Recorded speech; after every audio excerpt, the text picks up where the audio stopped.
তোকে হস্টেলে রেখে ফিরে এসে দেখি ঘরটার ঘর নেই, আছে শুধু দেয়াল, কিছু আসবাব আর নিঃশব্দে দাঁড়িয়ে থাকা শূন্যতা। খেলনার বাক্সটা আজ আমার দিকে নির্লিপ্ত তাকিয়ে, এক বুক যন্ত্রণা নিয়ে। কেউ কি আর খুলবে আমায়? শূন্যতা বুঝি তাকেও গ্রাস করেছে। ঘরের প্রতিটি দেয়াল এখন নিঃশব্দ, প্রতিধ্বনিত তোর ডাকে, মা খেলতে যাব।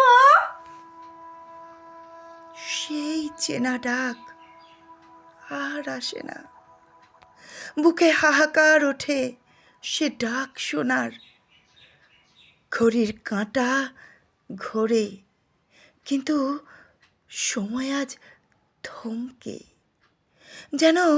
যেন তোর চলে যাওয়া আমার সমস্ত গতিকে করেছে রুদ্ধ।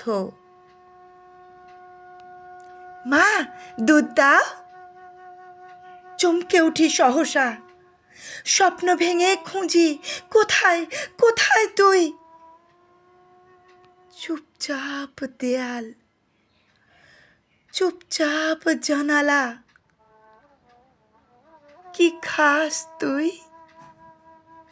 পেট ভরে তো আমার মাখানো ভাত ছাড়া? রাতে রাতে ঘুমাস? কতদিন আমার চুমু আদর হারা। তুই মানুষ হবি, তুই তুই মানুষ হবি, আলো ছড়াবি বৃহত্তর জগতে, সকল স্বপ্ন হবে পূর্ণ। তবুও তবুও তবুও একটা মা যখন ফিরে আসে খালি ঘরে, তা শুধু শুধু নীরবতাই বোঝে তার অন্তরে তখন কতটা শূন্য।